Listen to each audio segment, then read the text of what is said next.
Back to news. దేశంలో అందరి దృష్టి ఇప్పుడు ఒడిశాలోని ప్రసిద్ధ పూరి జగన్నాథ ఆలయంపైనే ఉంది. ఆలయంలోని రత్న భండార్ను కాసేపట్లో తెరవనున్నారు. సరిగ్గా 1:48 రత్న భండార్నున్న ఆలయం తాళం తీయనున్నారు. ఇందుకోసం మాజీ న్యాయమూర్తి విశ్వనాథ్ రథ్ అధ్యక్షతన ఒడిశా ప్రభుత్వం ప్రత్యేక కమిటీ ఏర్పాటు చేసింది.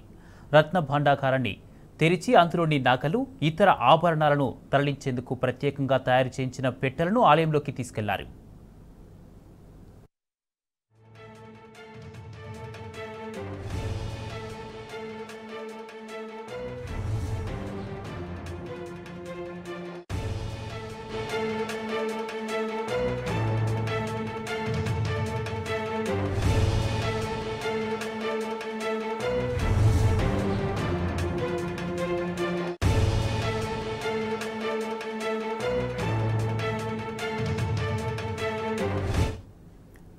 దేశంలో అందరి దృష్టి ఇప్పుడు ఒడిశాలోని ప్రసిద్ధ పూరి జగన్నాథ ఆలయంపైనే ఉంది.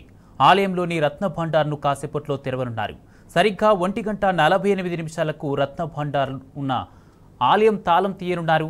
ఇందుకోసం మాజీ న్యాయమూర్తి విశ్వనాథ్ రథ్ అధ్యక్షన ఒడిశా ప్రభుత్వం ప్రత్యేక కమిటీ ఏర్పాటు చేసింది. రత్న భండాగారాన్ని తెరిచి అందులోని నగలు, ఇతర ఆభరణాలను తరలించేందుకు ప్రత్యేకంగా తయారు చేయించిన పెట్టెలను ఆలయంలోకి తీసుకువెళ్లారు.